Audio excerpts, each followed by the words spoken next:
Rocketeer. Welcome to Invest Comics. You're watching FFFIC. Hi, I'm Shaun from Famous Faces and Funnies. And I'm Sebastian from InvestComics.com. And this is FFFIC. Put a lot of emphasis in .com. I did.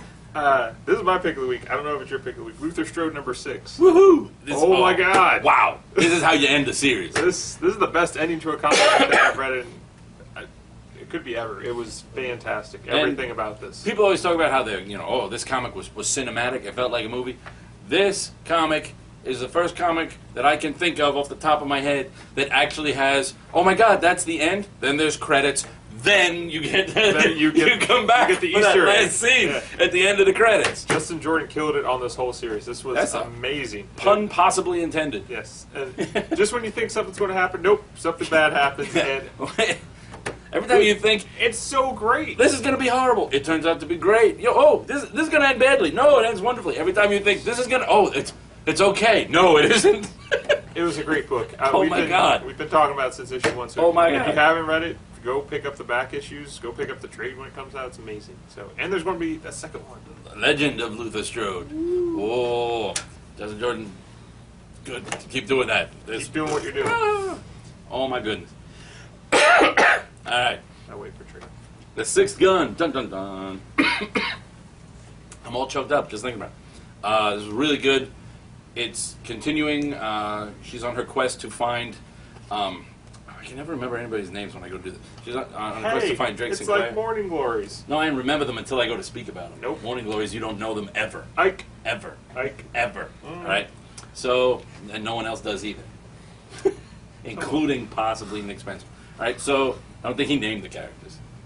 He just writes in the script, that blonde chick, that other blonde chick, that brunette chick, the bitch, that wussy kid. All right? But yeah, this is really good. They're in that town with they're still in this town where the well is full of magic, and it's greatly affected the people. And they have a big old style shoot 'em out while Drake is being tortured for information that he alternates between pretending like he doesn't know and just like he doesn't want to tell them. So it's really good stuff. I can't wait for the next issue. There's a powerful little emotion ending. Oh, it's good. It's so good. Batman number 7. Everything from that first arc wraps up in here. It's so well done. Everything ties in. And it ties into this book. It does. That's why I put them together on purpose. They're like that. They mesh nicely. Nightwing 7, Batman 7. I can't wait for more of the Night of Owls. And Batman in this, even at his most messed up point, delirious, ass-kicked self, he's still the best detective in the world. Yes, I wish someone had told this to Chris Nolan when he made those movies. This is Batman being a detective. I know, everybody loves those movies, except that Batman is not a detective. This is a detective. Make this a movie, and that'd be awesome. I'll Blu-ray the hell out of that shit. Nightwing number 7 also ties into Batman at the very end of it, but this wraps up the first story arc, and wow, yeah, definitely read it after this because also big reveals. Talk about they can say what they want with every comic says now well, we've been thinking about this from day one. No, they really have. Yeah, while this at the end shows how it ties into this, shows you that Nightwing from book 1 has been part of the Batman since book 1. Yeah, been part of this was it the Court of Owls? Yeah, the Court of Owls. I don't want to call it a Confederate Owl. It's so good. And the best part is you would think they would just copy and paste the same pages that were in Batman. Nope, they completely had Eddie Burroughs redraw it, and so great. So best DC books. So good, so good. All right, here's the second issue of my only foray so far into Aspen. All right, so this is number 2 of Dead Man's Run by Greg Pak. He's really going to try and fight that alligator with a knife. Good luck with that, buddy. I'll tell you this. Spoiler alert. Alligator is about to have a bad day. But they're in hell, so anything goes, is what happens. This is the story of the little expert thief whose sweet innocent sister is dragged down to hell, and he's going to do the biggest jailbreak in the world. He's gone to hell to break his sister out. As you can imagine, other people in hell take great interest in this concept of breaking out of hell. And he's making, I don't want to say friends, but we'll say allies and enemies as he goes. And there's a giant albino alligator in hell. Because it's hell, and that can happen. So, but it's really, really good. Check that out. Green Lantern Core 7. I got nothing. I stopped caring. It's a really good issue. I'll read it, but I just not right away. They're building up to the whole trial of Jon Stewart, because Jon Stewart kind of as a last ditch. No, you can't tell them anything. Snap! You know, he took out a fellow Lantern a couple issues ago because you were going to tell secrets. And now he's paying with the content. And in this, he actually takes the body back to the family. So you have this whole powerful, and so far he hasn't told anyone that he's actually responsible. It's just listed that this guy was killed in action. So now he's dealing with this, and I think he's going to come back and come clean, and that's how he is going to be on trial in the next stuff. Star Wars Dawn of the Jedi. Flying Rancors! No! Rancor Dragon! Number 2. This flying Rancor. They call it Rancor Dragon. Is that the thing that tried to kill Luke? Tell me you wouldn't crap yourself if you saw that in the sky. Tell me you wouldn't be horrified if a Rancor flew over you and it crapped while in the sky. Luke killed it. Clean that off your car. I got faith in it. Don't worry. Yeah, this one's flying. You can't shut a door on its head in the sky. Just throw your lightsaber at it. The sky doesn't have a door. You throw your lightsaber at it, you win. It's big. It flies around with your lightsaber sticking out of it, and you'll end up like Krull trying to get the glaive back. I don't know what's going on in this book, but the last page is pretty cool. If you got that reference, say so in the comments. But yeah, this is continuing the origin of the Jedi, who at this point are still called the Jedi, and we're inching closer towards the origin of the Sith. We got people playing with, look, I can make Force lightning. I was trying to put it in a ball, and they're like, don't do that. That's all bad emotions to make Force lightning. Don't touch it, because you would make Force lightning. So and then you got a guy who's already, Jedi haven't even become Jedi yet. They're already being hunted. It's just tough. You say, hey, we're all about peace and cosmic unity, and people try and kill you. All right, it happens throughout history. Gandhi, hey, everyone should get along, kill him. Jesus, hey, everyone should get along, kill him. Jedi, hey, everyone Jedi to Jesus. Well, they both start with Je. Yeah. Legion of Superheroes number 7. So good, so good. You talk while I get over that reference. The comparison. You do that. It's okay. You don't necessarily believe in either. So I do not. I believe in Jedi. There you go. All right. So you've got a whole lot going on, and Sunboy is a hell of a thing. The artwork. Who did the art for this one? This is Francis Portela.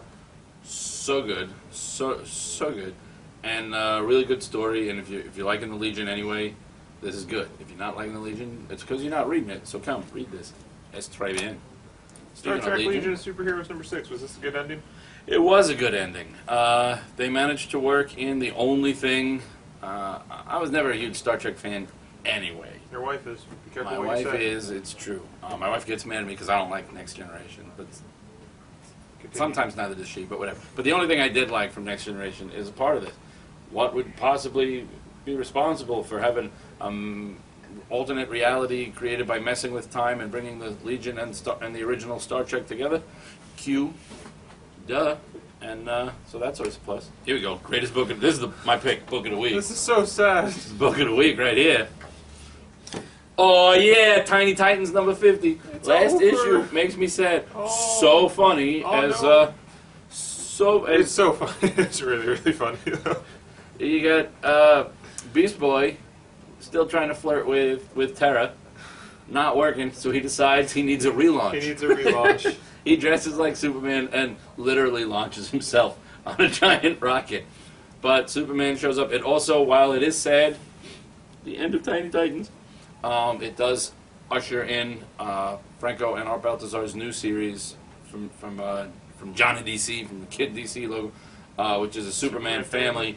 And in order to do so, they do a better version of the new 52 Superman in the last half of this book, even down to the jeans and T-shirt Superman, hairy arms Superman. They do a better job of this in like 8 pages than the entire 8-issue run of Action Comics. So good. Super Kirk's #1. I don't like Mark Millar, so I didn't care to read this at all. I read it because I wanted to, I guess. do like Linnell Yu. The concept, yeah, I like Linnell Yu, and I like the concept of crooks who say, hey, why are we always attacking the tri-state area? It's full of 1.8 billion superheroes.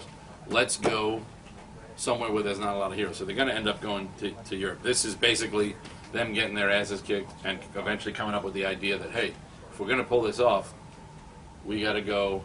It's Don't they go to Spain? Is that what they're? That's planning? where they're going to go. They haven't gone anywhere yet. So far, if I had to say anything, I don't hate it. Right? You dope. I know. I'm worried because it's Mark Millar, and I'd rather hate it from the beginning than really like it and then have him just hurt me again. But I'd have to say I really like the what are those movies? I have them all on the DVDs and the old ones and the new ones. No. I don't know. Too much time. 13, 11, Ocean's 11. I like the original Brat Pack one. I like the remakes. I love all those. And this is kind of, so far, this is kind of like, it's kind of got that feel. I mean, it's no MODOK's 11, don't get me wrong, but it's up there. So far, this is, I'll say it. I'm not a Mark Millar fan, but so far, this is worth taking a look at. Stan Lee's Mighty Seven. It's Is that your review? yeah, it's almost my review. It's weird. It's got there's like 1 million people responsible for writing. All right, 4. Well, 3. Stan Lee came up with the concept, and then Tony Blake, Paul Jackson, and Stan Lee came up with the script. Alex Saviuk does the pencils.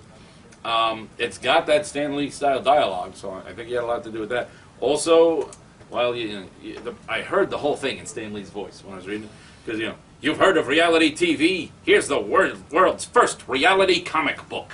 That was my Stan Lee. Okay. Oh God! All right. This is never going to end. No, it's not. What happens in this is, the intro is Stan Lee saying that this is all real, and he's going to write this off as fiction because then he can get paid for it.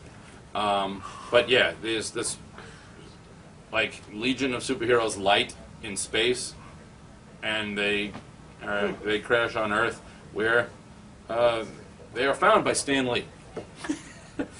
Oh my God! Yeah, so who's upset because he went to work for Archie Comics and thought he was going to write a comic about like Archie teenagers and young girls and blah blah blah. Oh my God! And instead they thought, oh, we wanted you to write superheroes, and he's upset. He thinks he's out of superhero ideas.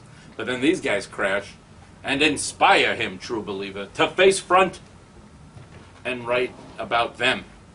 Oh my God! So it's definitely something.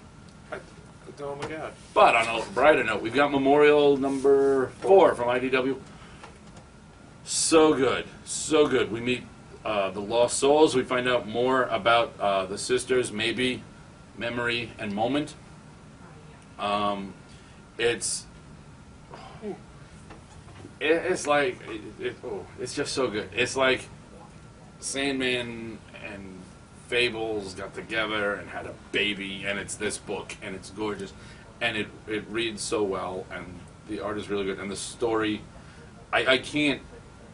This is one of those things where if you try to sum it up too much, you can't do it justice. So just trust me that it's really, really good. Go read some of this and fall in love. Jesus. Avengers Extinction number 4. Everybody versus Cable, and this is the is there more of this? No, this is it. Because Okay. next week's Avengers versus X-Men Okay, 0. well, I was gonna say because this leads right up to, to Cable saying, "Son or Dad, Cyclops, Dad, when the war with the Avengers comes, and it will come in 30 days." Cable says that to him? And he doesn't say the 30 days part, but he does. And apparently, of all the people, Falcon is the one who's maddest at Cable. And I can't blame him. Red Hulk is stronger than the Technovirus, and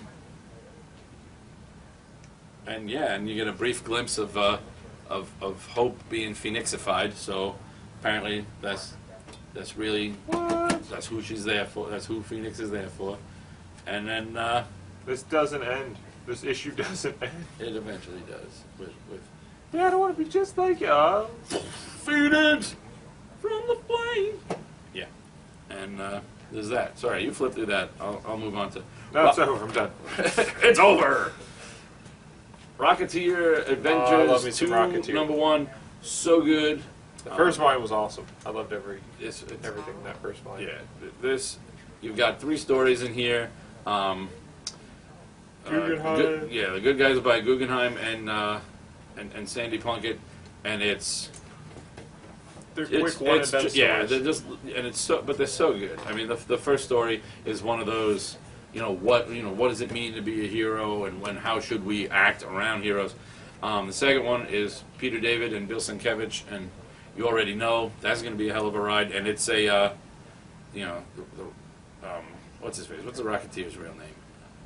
Rocketeer. Yeah, Mr. Tier. He and Betty Page go to the movies, and it turns out that the cartoon before the movie is the Ducketeer, which is like Mr. T. it's like Duck Dodgers, only with a Daffy Duck-esque character as the Rocketeer instead of whatever. And he's all, you totally knew it was going to be this. I can't believe you dragged me. And he's like all pouting, and then at the end she's like, you should stay for the short film. And he goes, fine, we'll stay for the short film. And the short film is Abbott and Costello in the Bucketeer. All right, so it's just a lot of fun, and the artwork is gorgeous, and yeah, it literally reads like a Looney Tunes cartoon. I might review a book again. And then the last one is by Stan Sakai. So that's good. And then you got an Arthur Adams pin-up. That's beautiful. You've got stuff in him. So last time he said, "Oh, I didn't read a lot. I was catching up on sleep." This time he says, "Oh, I didn't read a lot. I didn't get any sleep." So I don't know what this guy is. But if he's awake or if he's asleep, whatever he's doing, he's not reading comics. So it's I'm too good for this. Hey, you watch your mom. This is your son doing nothing. Doing nothing. I'm old. That's my boy.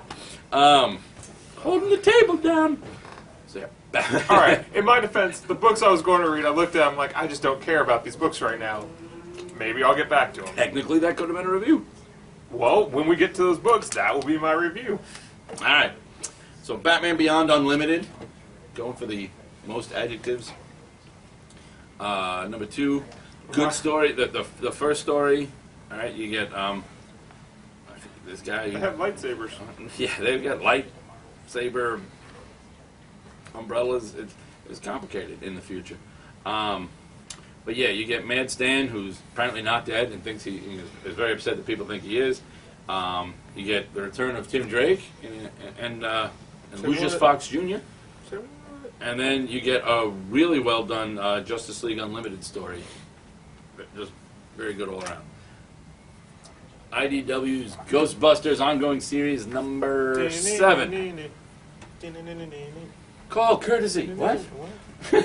I'm angry. I almost want to flip my chair in anger that you made that stupid commercial reference. I'm done until the next book. This issue is the best issue, not just of this ongoing series, but of all the Ghostbusters miniseries that I did. This is the single best issue.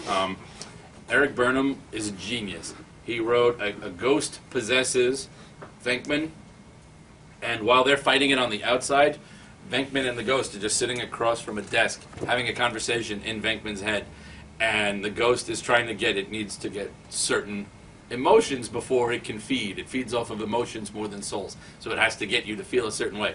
Venkman won't do it.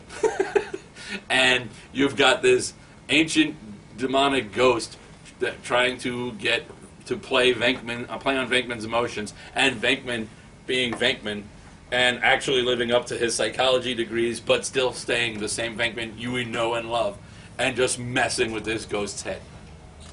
Funniest, greatest thing ever.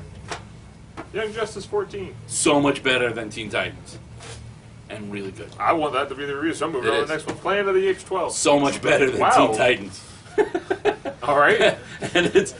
Oh, no, I like this roll we're going on. And it's really good. I keep telling you. And they end the current storyline and set up for the next stuff. So if you want to jump on with Lucky 13, Planet of the Apes was really, really good. He's over there. Steve and Mrs. Peel? So much better than Teen Titans. Steve and Mrs. Peel is really, really good.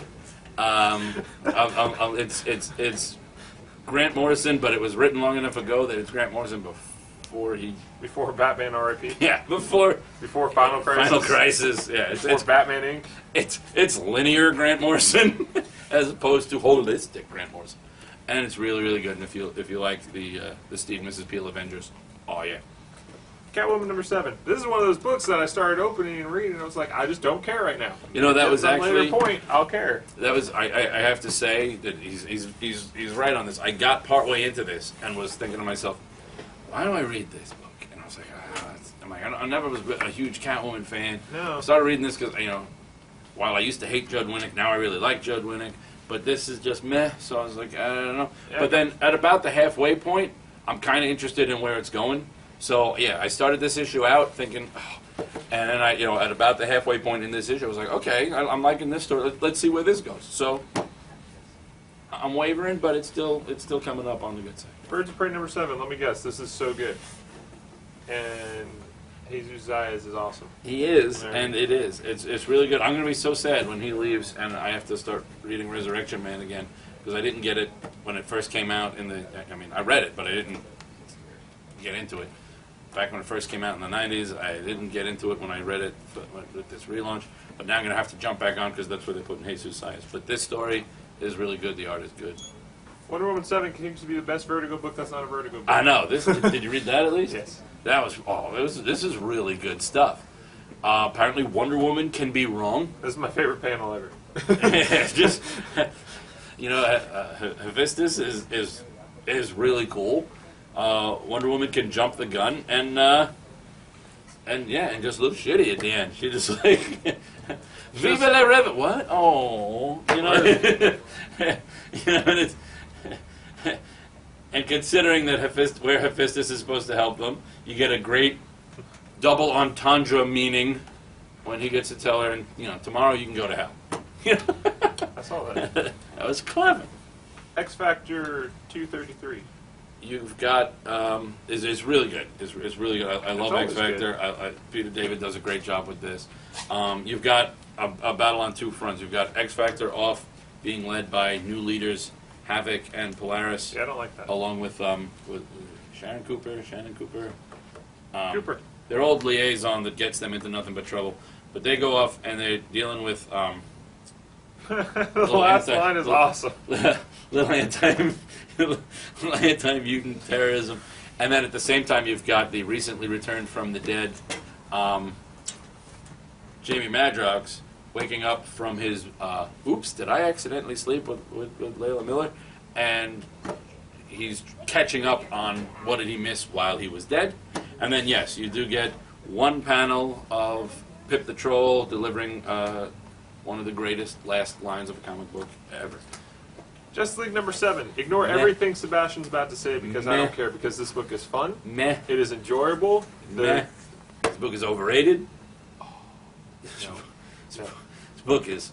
The conversation between I'm used to saying Wally. Between Barry and Hal is awesome, and then Batman, and then the whole scene. You can't tell me that scene in the tower wasn't awesome, where everything's just going on in the background when Wonder Woman's talking. What I don't understand is why is Batman telling Steve Trevor, oh, and get the UN to get rid of that abomination that is Justice League International. When he's on Justice League International. What he's trying to tell him is cancel that book. He's on that book. He's acting like, oh, what the hell are they doing? That's crap. He's there all the time saying, this can work, this can work, this can work. And he's over there. And there's a Shazam backup story that's awesome. Because I love that version of Shazam. It's the coolest Billy thing Batson. Shazam is supposed to be, he's the superhero with a heart of gold and the innocence of a child. This innocent child is a prick. Dick. It's awesome. I love it. It's iconic. We've changed everything, but it's iconic. I love He's it. not even Captain Marvel anymore. But it's iconic. We've stripped away everything that makes the character the character. Supergirl number 7. Iconic. I didn't really care when I started reading it. I gotta go back to it. It was good. I know it is. I've loved Supergirl since. And it leaves a mystery. You've got she fights the World Breakers. I forgot about these and we have a mystery. She fights and defeats the 4 World Breakers. But way to ruin it for me. But hot. There's supposed to be a fifth wall breaker. What? What's this? What? Just saying. So, but she comes in. This is really her coming into her own. The story's called Graduation Day. This is her coming into her own as, okay, I don't know who I am. I don't know where I am. I don't know what happened to where I'm supposed to be. I don't know what I'm supposed to be doing. But by the end of this, she's like, I can, I've only had like 20 minutes worth of conversation with my cousin since I got here. But I think I get it now. I think I can be. I think I can be a hero for this place. Amazing Spider-Man 682, the first part of Ends of the Earth. Was it good? It was. Right. The Ends of the Earth story looks like it's going to build up to be something good. It is one of those where... Wait, what now? Wait, what? Oh, yeah. There's a lot of strange... He uses, like, Hobgoblin, Green Goblin-style glider and Green Goblin-style weapons. No. Then, in the end, he puts on this armor. I don't know. This is like his 53rd... temporary new costume. If he's got these costumes that are so greatly designed for other things, why does he keep going back to just spandex? I don't know. But the story itself was good. There's just a lot of little questions that I try to think about. You mean it's 39? It's good. It was Warlock as the only functioning member. Warlock takes the lead and takes command. The rest of them he puts them in quarantine as they've all got this virus. They're back on Paradise, in Paradise, the place where Doug Ramsey Cypher died the first time, and they're back there, and they meet up with Birdbrain again, and they're caught with this virus, and Warlock, being a techno-organic, is the only one who's not, and it's really, really good, and interesting to see how Warlock steps up, because he's normally such a ridiculous character, but now he's got to be the heart and mind of the team. Infestation number 2, Teenage Mutant Ninja Turtles. It's Ninja Turtles, so you know I'm going to love it, and they're fighting the Cthulhu monsters, and there's totally a scene from Walking Dead in here. That's kind of cool. But Carl's not in the house. How's that kid? How did no one keep track of that kid? Carl's in Teenage Mutant Ninja Turtles. But yes, the first one, the second one was good. You don't need to read Infestation to get it. It's just a good turtle story. All right, Zorro rides again. He's still riding, huh? Yeah, he's riding all over the place. Good for him. John K. Snyder the third. All right, don't think this is John K. Snyder the second. No, this is John K. Snyder the third. Does some really good job on the art, and Matt Wagner just writes a really good Zorro, so you should be checking this out. Mark Guggenheim's Nowhere Man number 2. Did we do this last week? Yes. That's why I was wondering why I was in here. It got mixed in with the other stuff. It's still good. That's how good it is. I'm going to review it twice. It's that good. All right, that's my review. Kirby Genesis Silver Star number 4. It's good. It's okay. I still think my favorite of the Kirby Genesis stuff is Captain Victory, but yeah, they've already got an alternate timeline, and I'm not sure how that happens with characters that are up to issue 4.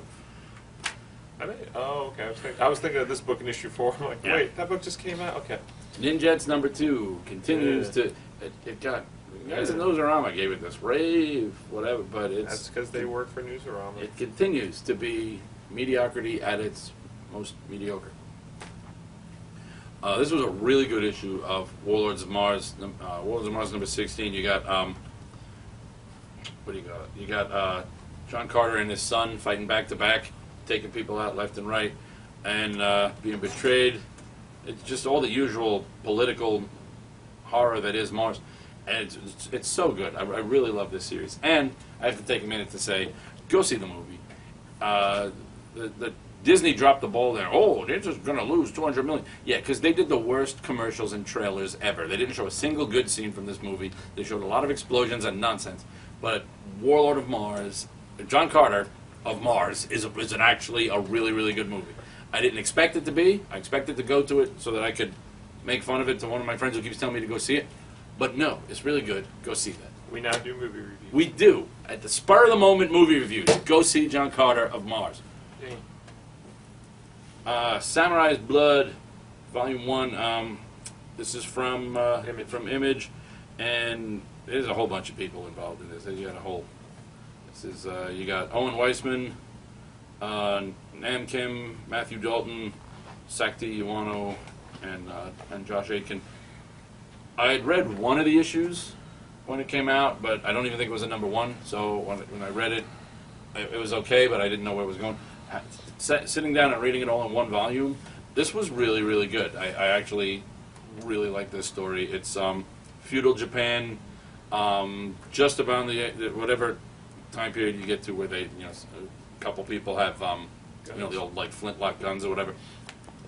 But yeah, you've got a whole clan wiped out and betrayed, and the last couple survivors, these two boys and the one boy's sister, trying to seek honor and redemption, and really struggling with what is honor, what is redemption, what's just revenge, and what's just killing. And it was really well done, really good. Last of the Greats is in trade paperback. Yeah, so good. We loved every issue. Told you every time. You know what it's about. You have to go buy it. You because do. It's You that must. Good. Because there needs to be a second volume. Yes. So you need to show more interest so that you can read this and see. Wow. They were right. We're agreeing on it. It's $13 for this book. It's 5 issues for $13. It's a great deal, and it's everything that is sick and twisted that could possibly happen. There wasn't a moment in this book that I expected to happen. Ever. And not, it's not one of those let's do something sick and twisted for the sake of let's doing something sick and twisted. It's some sick things and some twisted things happen as an actual organic part of the story. So good, so good. He treats kids like I want to treat kids. But I can't because that's illegal. Just drop it. Does that sound really creepy, Internet? Does that sound like now FBI have to come kick down his door? I'm just saying. He dropped a kid in the ocean. Shaun Sorenson, FBI agents. Shaun Sorenson. And yeah, he made Oprah happy. That's not Oprah. That is Oprah. That is. You opened right to the Oprah page. Where's Oprah? Your Oprah sense was tingling. That didn't sound creepy. Yeah, but the FBI doesn't kick you down for making fun of Oprah. They might. All right, so he's going to go look for Oprah. Found her. Good night, everybody. We're back, because I forgot something. Next Wednesday, March 28th, we are going to be Skyping with Brian K. Vaughan, having a Q&A with him from 8 o'clock to about 9 o'clock. So if anyone in Florida, I don't know how many people in Florida actually watch this, want to come and participate, we'll have it projected on like a big screen back here and everything. You can ask him whatever question you want. Is that when people can win signed stuff? They can win signed stuff and posters with his awesome, awesome original art. And we got 25 copies of Saga that are signed. I like his clever little comments on the signed copies. They are pretty fun. Those are worth it. And then we are also selling Real Big Fish tickets, and they are performing at FIT next Saturday. So we have those tickets. They're $20 for general admission, but if you have a student ID to any major college, they're $15. And that is it, because I don't want Sebastian to say what he's going to say, so goodbye! Teenage Alien Ninja Turtles!